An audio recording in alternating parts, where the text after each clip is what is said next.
Hey guys, welcome to Wrestling Days and welcome to the SummerSlam 2025 predictions. This is our full preview of the SummerSlam event, and honestly I'm so excited for this because for the longest time now I felt that SummerSlam just didn't feel anywhere near as big as WrestleMania, and I feel like we need a show in the summer that feels like a WrestleMania, and now we're actually getting this show coming from a massive stadium. They're doing it across 2 days, and so it feels much bigger in its kind of scope. The only thing I would say is the build still feels a little bit limited. We've done a lot of shows, and then all of a sudden now it's time for SummerSlam. The thing with WrestleMania, that gets like a whole season. We kind of build towards that for months and months, and I would like for us to do the same when it comes to SummerSlam. So I still feel like there's a bit more work that can be done, but yes, we are definitely going in the right direction. I love the fact this feels so grand and so big. And so we've actually got all the matches and we know what days they're going to take place. There is a match that's been announced that we don't know what day that's going on yet. It was only announced on SmackDown, and that was the Tag Team TLC match. I think they'll put that on Sunday, and the reason for that is because there's 6 matches that have been announced for Saturday. There's only 5 that have been announced for Sunday, so kind of makes sense. That's where that's going to end up. So let's have a look at this card and kind of walk through it, shall we? So on the Saturday, we have got Raquel Rodriguez and Roxanne Perez defending their women's tag team championships against Alexa Bliss and Charlotte Flair. We've got Gunther defending his World Heavyweight Championship against CM Punk. For me, that's the match I would have close night 1. This is for a World Heavyweight Championship. I mean, if this is meant to be equal to the WWE Championship, then it closes night 1. I don't think they're going to do that. I think we're probably going to get Roman Reigns and Jey Uso against Bron Breakker and Bronson Reed closing the show because Roman is like the biggest star in this industry. It makes sense, but I would like it to be that because I think that this is where Gunther belongs. He belongs in the main event. He is the World Heavyweight Champion after all. We've also got Randy Orton and Jelly Roll, the musician, right? Taking on Drew McIntyre and Logan Paul. The other championship match we got is Tiffany Stratton defending her WWE Women's Championship against Jade Cargill. We've got Sami Zayn taking on Karrion Kross. Right, this is Sunday. It's Championship Sunday. Every match is for a championship. I think the tag match will be added to this, and that match, of course, is for the World Tag Team Championships. So we've got Naomi defending her Women's World Heavyweight Championship against Io Sky and Rhea Ripley. We've got Becky Lynch defending the Women's Intercontinental Championship against Lyra Valkyria. We got Solo Sikoa defending his United States Championship against Jacob Fatu. John Cena defending the WWE Championship against Cody Rhodes, a rematch from WrestleMania. That, of course, is expected to close night 2, close the whole event.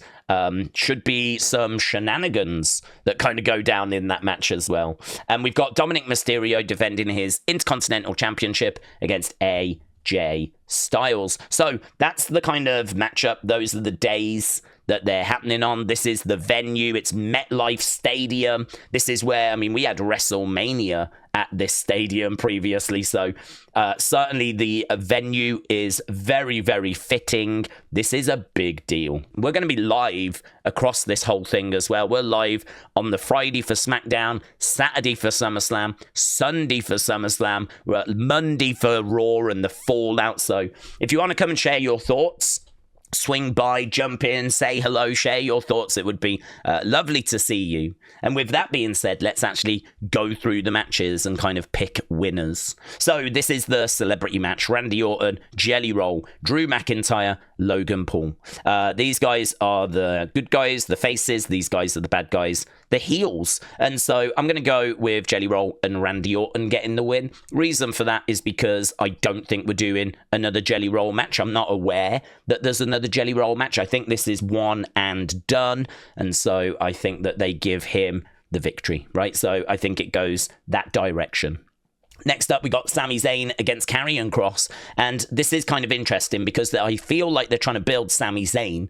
They keep talking about the fact he's never been world champion, and it feels to me like 2026 might be when he finally gets that world championship. Unfortunately, they've put him in a feud with someone that's not that hated. Karrion Kross is someone that has struggled for TV time. He's also someone whose contract is apparently expiring in August at the moment. The fans have rallied behind him, and so you actually kind of get like a really split reaction. Some people are on Sami's side and some people are on Karrion's side.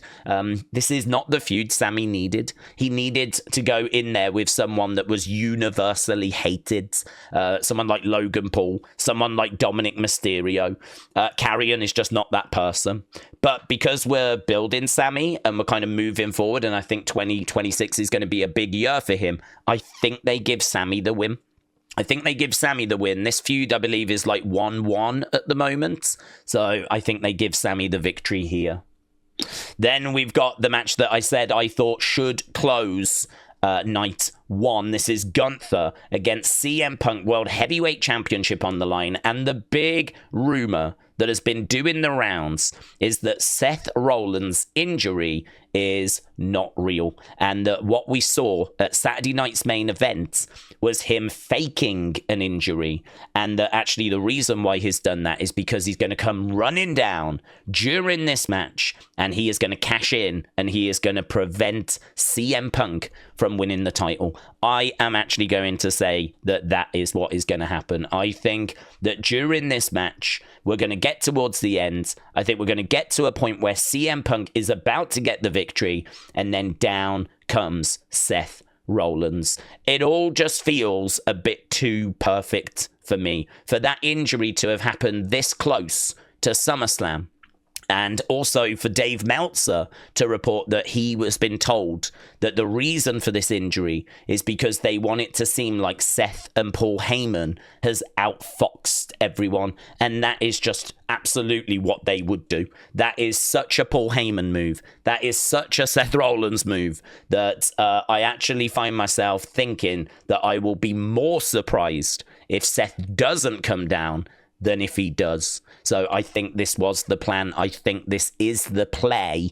And I think that Seth Rollins will cash in and will become the new World Heavyweight Champion. I think as well that group kind of needs a championship and needs a bit of development. So yeah, I think we will see Seth cash in. Right, next we've got Tiffany Stratton against Jade Cargill. This, of course, for the Women's WWE Championship. And when it comes to this, I think the big talking point for me is that this is face versus face. And I think that one of these will not be face by the end of this. I think they turn Tiffany. I think Tiffany, her character is a little bit stale. She's got the Tiffy time, which is definitely working and is connected with the fans, but there's really not much more than that. She just really comes out and says, what time is it? Her promos are a bit flat, to be honest. There's not really much there. We haven't really dug into this character. It's all very shallow. And so for me, I kind of think to make her a bit more interesting, WWE might look to turn her heel, give her an attitude, and actually see where that takes the character. So, yeah, I think for me, the talking point, this is face versus face. This was a match I wasn't sure they were going to actually do as a result. I didn't know if Tiffany might drop the title before we got to SummerSlam, or Jade get injured again, or something like this. But no, this is the match we're getting. So I think that Tiffany turns heel. I think she keeps that title, but I think she turns heel in the process. So that's my prediction. Tiffany retains. Right, so then we got the Women's Tag Team Championships. So this is Roxanne and Raquel. They are defending against Alexa and Charlotte. And I think this is a real hard one to predict, because I think that it feels to me like Alexa and Charlotte are worth investing in. It seems to me like Alexa and Charlotte are worth putting the belts on. But there is probably an opportunity to have Charlotte attack Alexa.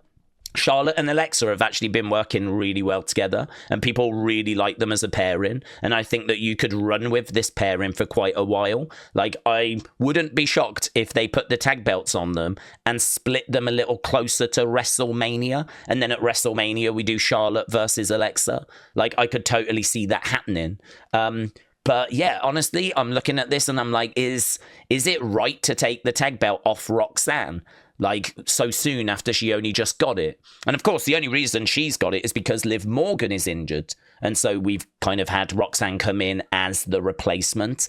I think the story we're trying to tell is that Raquel, like, really loves working with Roxanne, and we want Liv to come back and be jealous. I don't know how we're going to do that if we take the tag titles off them. I mean, maybe we take the tag titles off them and then they try to get them back, but I don't know. I keep going different ways on this one. I'm going to say Raquel and Roxanne retain. I'm going to say Raquel and Roxanne retain just because I think the story we're trying to tell is we're trying to get Raquel to really warm to Roxanne, to really like Roxanne. We're trying to make Roxanne that Liv Morgan replacement, and I don't see how we're going to achieve that by them losing the tag titles. So I'm going to go with that, but I think this is real close, real close. Then we've got this tag match. This is what we expect to close night one of SummerSlam. This is Roman Reigns and Jey Uso against Bron Breakker and Bronson Reed. And for me, it feels like they're going to go Roman and Jey, and it's going to be a lovely ending and all that stuff. But honestly, I mean, doesn't it do more if Bron Breakker and Bronson Reed win?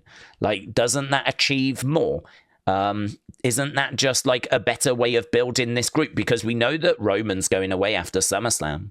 And we know this isn't a real tag team. Like, these guys are obviously family, but they're not like a tag team. It's not like the Usos. Like, their chemistry might not be, 100%. They don't team on a regular basis is the point I'm making.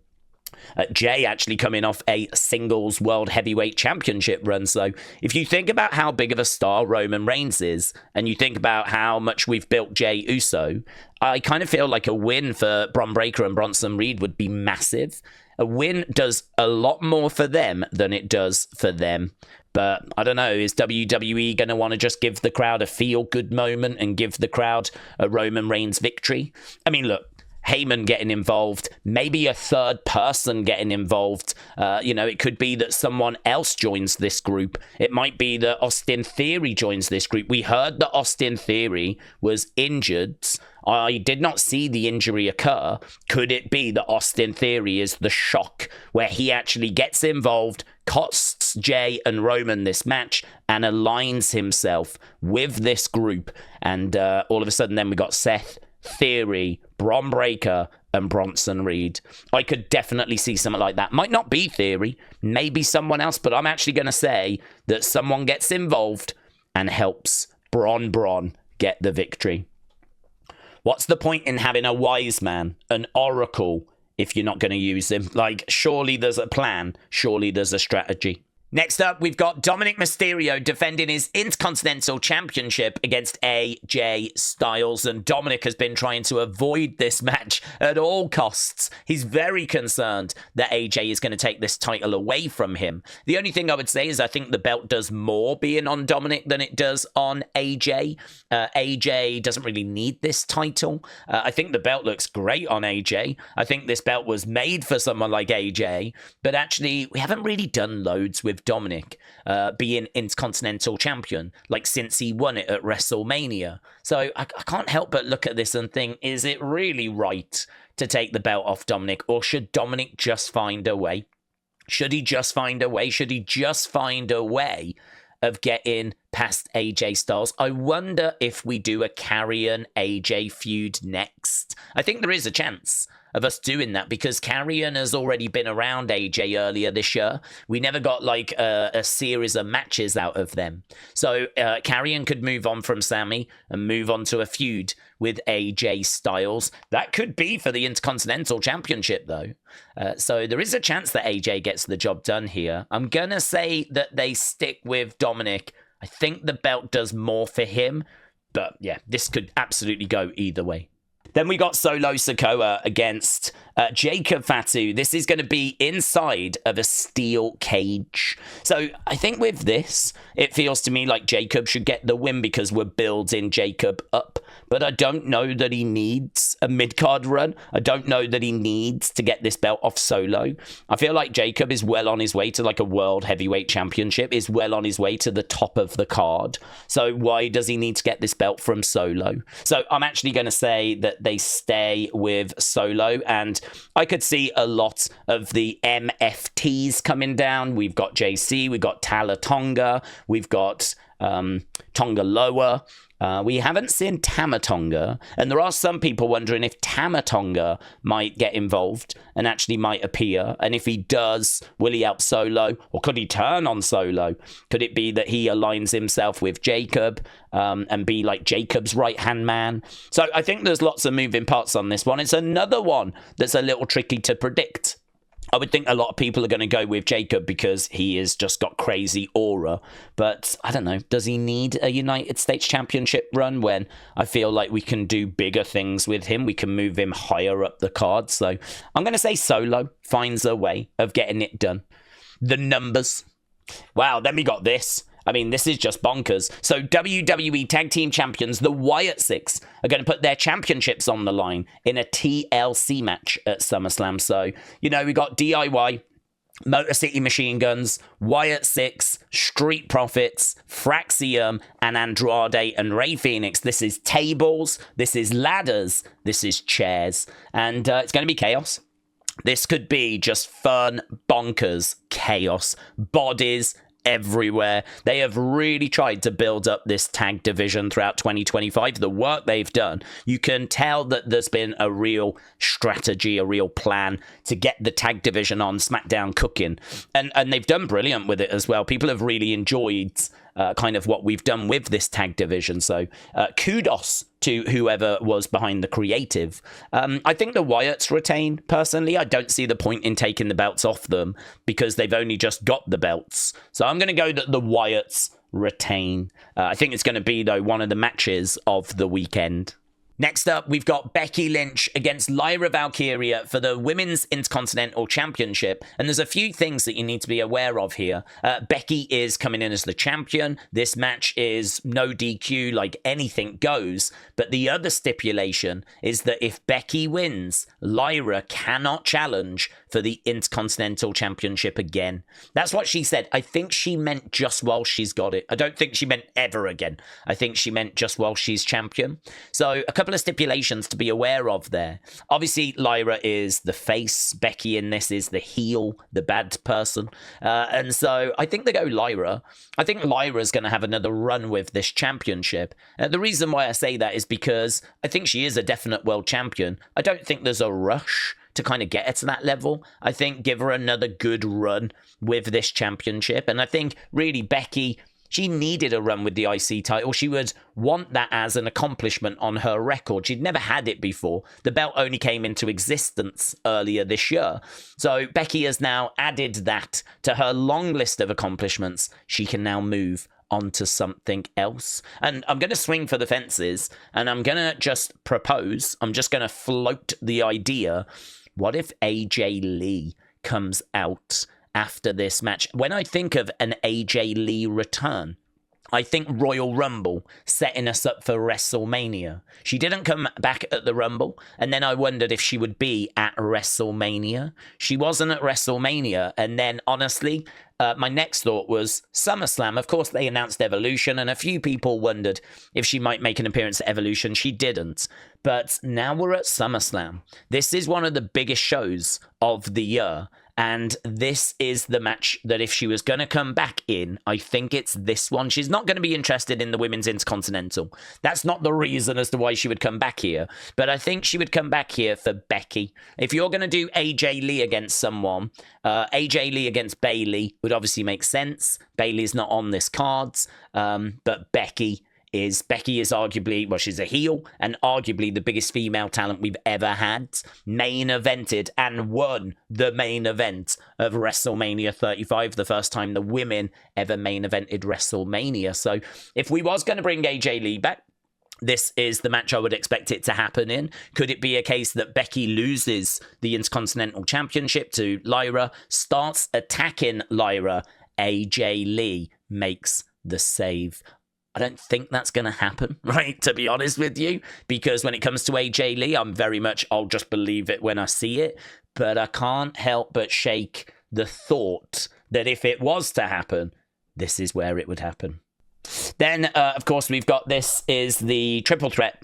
So this is Rhea and Naomi and Io. This is for the Women's World Heavyweight Championship. That belt has only just gone on to Naomi. I think she retains. I don't think there's really much to kind of break down here. I'm not expecting outside interference or anything like that. I don't think it would be the worst idea to put someone with Naomi, and actually that person might be Nia Jax. We have seen them teaming together on house shows, so it could be that Nia gets involved in this. I wouldn't rule that out, to be honest, but I'm not going to say that happens, but don't rule it out. I'm going to say that one way or another, Naomi finds a way of retaining. Then we've got John Cena against Cody Rhodes. This is obviously the match that's kind of ending the whole event. This is the one that everyone's got thoughts about. I think John leaves with the championship. I think that John is doing a story at the moment where he's counting down towards his final match. He wants to ruin wrestling. And I think that we haven't really seen him do that in a little while or talk about that in a little while, but I still believe it to be the case that that is what he is doing. So I think that there is a chance here for him to get past Cody, but I think Cody's going to need a distraction. Cody is going to need someone to get involved in this match. It's of course it's a street fight, no disqualification match. And I'm wondering about Randy Orton, honestly. I'm wondering if Randy is going to come down and make his presence felt, because Randy Orton kind of lost to Cody in that King of the Ring match. Randy was robbed of the opportunity to actually try and, win this title from John because he lost to Cody in the King of the Ring final. They're great friends. It's a feud that we need. Why not do and start that feud now, where we do Randy against Cody, heel Randy? We can do that. That means John can just continue with his retirement tour, and it means Cody is out the way. Some people are thinking that The Rock might get involved in this, but actually this week we heard The Rock was not planned to be at SummerSlam. That could be false information. It could be a false rumor, but still worth paying attention to. And then as well as that, we also have a lot of people thinking that there's going to be the double turn. You'll get a lot of people predicting the double turn. Bodyslam.net have found out that apparently there are no plans to turn Cody heel anytime soon. So again, that could be a false rumor. It could be false information, but we can only work with what we're hearing. And what I'm hearing is no Rock, no Cody turning heel. So that means we have to go a different direction, which is why I'm thinking Randy might get involved. And that's where we might then get Cena retaining. So I am thinking it goes that way. There is a good chance, that Cody actually gets this championship back. And that what we see is this be the moment that John kind of realizes that him being a heel was not the right thing. And then, of course, we start ending John Cena's retirement run with him now being more of a fan favorite once again. So there is a chance of that, but I'm going to say that Cena retains.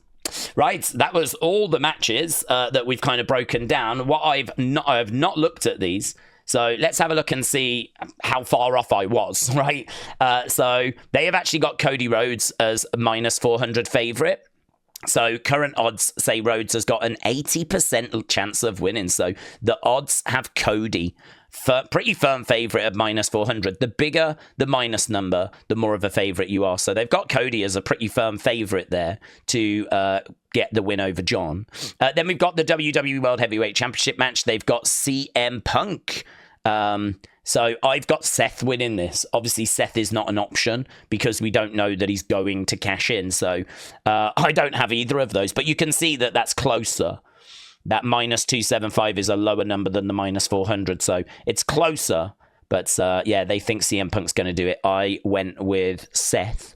I went Naomi. They've gone minus 1,000 on that. So that's massive. That's huge. So it seems like a lot of people are in agreement that Naomi is going to retain. They've got Jade Cargill actually getting the victory here at minus 700. So they think Jade Cargill's going to get it. I think the big thing for that match for me is that Tiffany turns heel. It could be that Jade gets the belt, Tiffany's upset after and attacks her after. I could totally see that happening. So I think the big thing for me is I think Tiffany is going to turn heel. Does she turn heel and cheat in the match to retain? Or does she turn heel after losing the belt? I'm going to stick with what I said, which is I think she retains and turns heel. That then means we can do a rematch, and it means that Jade can get the belt further down the road. So I'm going to go that way. So I'm going to go Tiffany, but the odds have got Jade's. They've got AJ Styles as minus 450 favourite over Dominik. I do think that's close. Lyra Valkyria at minus 400. Becky Lynch at plus 250. I think it's close, honestly. I think you could go either way on that one. I don't really have a strong read. I mean, like, Becky has had a little run with that belt. She could definitely drop it back now.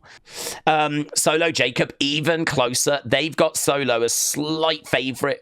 I went Solo as well, but, I mean, again, nothing in it. Women's tag title match, they've got Alexa and Charlotte at minus 600. I think there's a great chance of them winning. And then Randy Orton, Jelly Roll, minus 500. So I would say the majority there has gone the complete opposite way to me. But honestly, I think this is one of the harder shows to predict because I think you can make an argument for them going in different directions. There's not much in the way of rumors as to what we're getting after SummerSlam. And so we don't kind of know the direction that we're going. We don't know what Survivor Series looks like, for example. So as a result of that, it makes it a little tricky to kind of determine which path they're going on. So crazy. Yeah, really fun. Let's see how it all shakes out, shall we? If you think you've got a strong read as to how SummerSlam's going to go, then obviously let us know down in the comments below. I feel like we touched on a lot of stuff there, like a Seth cash-in and maybe Randy Orton turn, Nia Jax potentially getting involved, AJ Lee potentially returning, Tiffany potentially turning heel as well. There's quite a few things that I think could go down at SummerSlam. I'm expecting plenty of talking points. And once again, don't forget, you can join us for that watch along. We'll be live on Friday for SmackDown. We'll be live on Saturday for SummerSlam, Sunday for SummerSlam, Monday for Raw. It's all going down next weekend. Stop by, say hello, share your thoughts. It'll be great to see you. And I really appreciate you watching this video. Thanks for watching. Bye for now.